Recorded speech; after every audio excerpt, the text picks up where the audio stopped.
Halo, selamat jumpa kembali segenap umat Paroki Santo Yusuf Kota Baru yang lama tidak berjumpa. Ya, selamat jumpa kembali walaupun lewat media sosial ini berkaitan dengan pemberitahuan bahwa gereja ditutup sampai tanggal 31 Januari nanti. Lalu tanggal 31 Januari nanti akan dievaluasi lagi apakah dibuka kembali atau ditutup terus sampai waktu yang ditentukan lagi.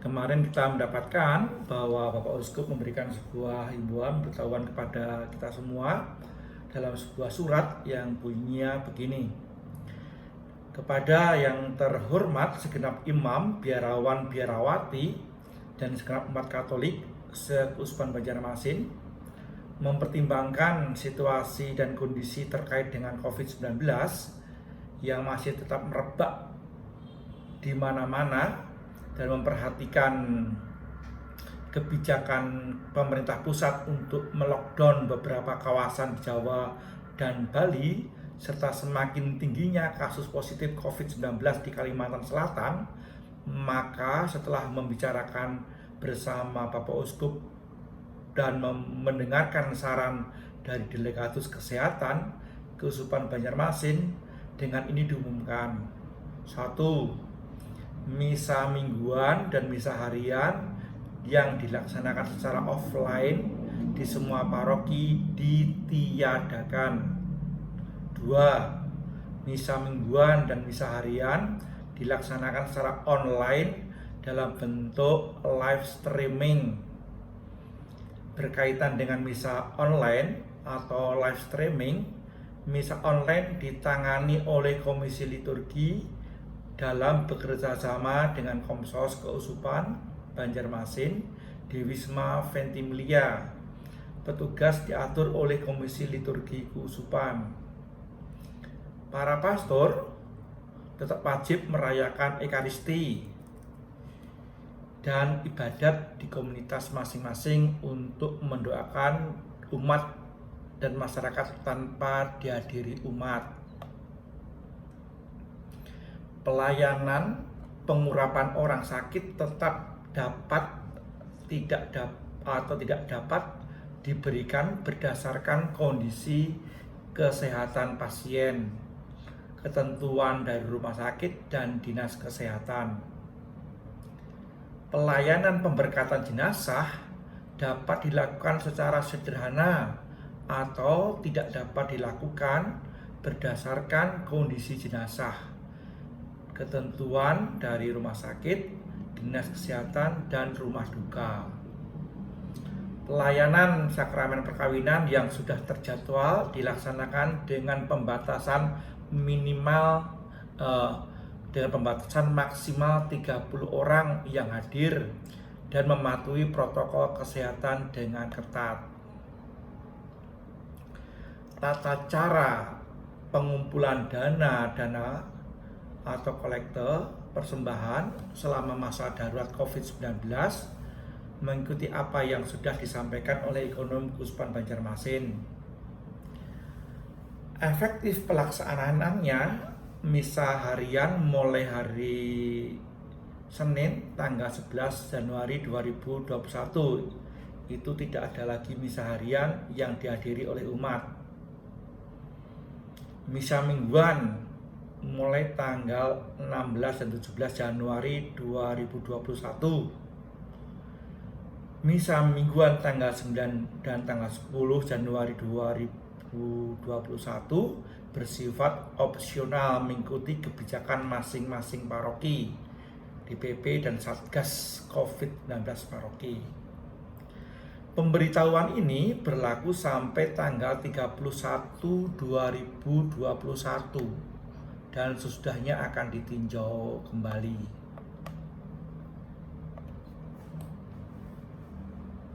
Mari menjaga kesehatan dengan tetap mengikuti protokol kesehatan. Bunda Maria mendoakan Tuhan Yesus memberkati. Banjarmasin 8 Januari 2021, tertanda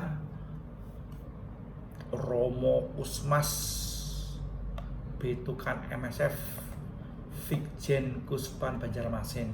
Nah, ini surat ini datang dari Vikjen setelah berbicara dengan Bapak Uskup dan juga mendengarkan masukan-masukan dan juga dari Delegatus Kesehatan.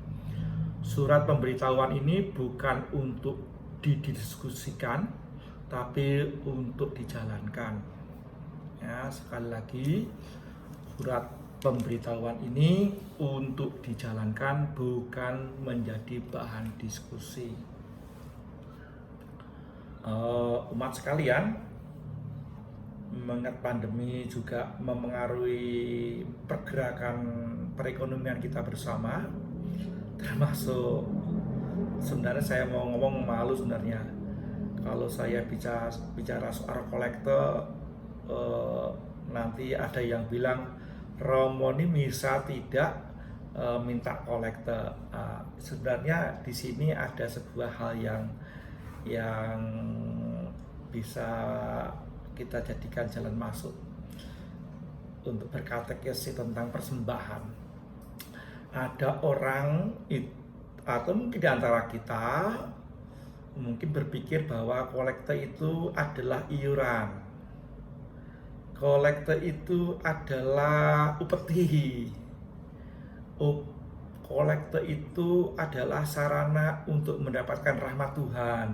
Jadi semakin besar kolektornya, lalu berpikir bahwa rahmatnya akan besar, maka sebelum kolektor cari uang kolektor yang banyak-banyak, bahkan jangan sampai cari utangan untuk kolektor lalu berharap setelah kolektor dapat rezeki 10 kali lipat. Ya, ini akan menjadikan kita berpikir secara salah, atau dalam bahasa yang sering kita dengar namanya do ut des, aku memberi supaya Tuhan memberi. Jadi kita memberi kolektor supaya Tuhan memberi.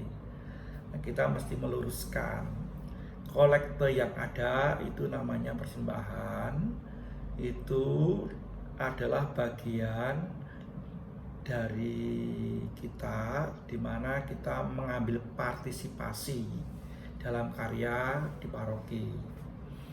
Jadi sebenarnya ada misa atau tidak, Anda bisa membantu gereja untuk banyak hal yang bisa dilakukan. Setidak-tidaknya selama COVID ini, setidak-tidaknya pemasukan dari uang kolektor yang dikumpulkan umat bisa impas pemasukan dan pengeluaran standar, dalam arti untuk keperluan listrik dan air serta telepon impas, ya. Yang lain-lain dari mana? Tentu saya meyakini yang lain-lain itu adalah sumbangan dari umat yang mengatakan saya nyumbang untuk gereja, untuk dipakai untuk gereja untuk berkarya. Di situ kemudian dimasukkan ke sumbangan bebas.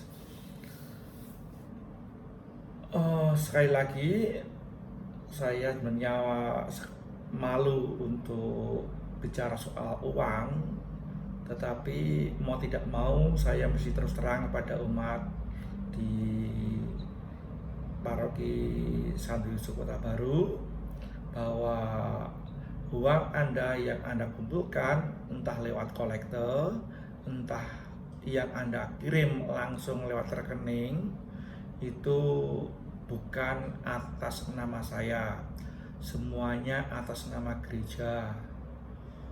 Dan sewaktu-waktu saya pindah, uang itu tidak saya bawa, saya tinggal, dan ada catatannya. Sampai sekarang saya itu tidak pernah membawa buku dan tidak pernah pegang uang. Buku dipegang oleh wakil saya,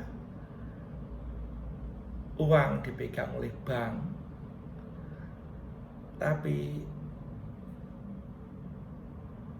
buku bank itu atas nama saya dan bendahara. Jadi kalau saya mengambil harus tanda tangan 2 orang, dan bisa diambil harus mengambil buku di wakil saya Romo Pardi untuk mengambil uang di bank. Jadi menurut saya cukup sangat aman uangnya. Kalau saya pergi sewaktu-waktu jalan-jalan, uangnya nggak bisa saya pakai untuk jalan-jalan tanpa sepengetahuan banyak pihak, tentu saja. Itu kira-kira. Tapi seandainya saudara juga berpikir bahwa pengen membantu yang lain, jadi di paroki ada 3 rekening. Yang pertama, rekening paroki yang digunakan untuk operasional harian tiap bulan untuk segala sesuatu yang terjadi di paroki kecuali pembangunan, ya. Jadi itu adalah rekening paroki. Lalu ada namanya rekening pembangunan yang diintensikan untuk perbaikan gedung gereja, peralatan apa-apa yang rusak dalam gereja. Uang itu yang dipakai untuk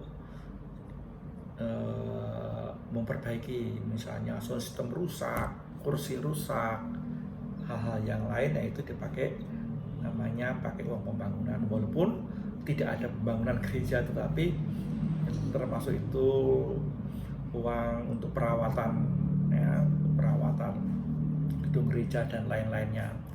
Yang ketiga, rekening ketiga adalah rekening pastoran. Rekening pastoran itu sumbernya dari mana? Sumbernya ya ketika para pastor itu memimpin Ekaristi, lalu umat itu memberikan intensi misa. Nah, salah satunya kemarin uang itulah yang dimasukkan ke pastoran. Lalu duitnya untuk apa itu? Ya tentu untuk kehidupan para romo di pastoran itu. Setidaknya uang saku ya diambil dari situ, ya kira-kira begitu. Nanti saya akan berikan nomor rekening baik paroki maupun pembangunan maupun pastoran.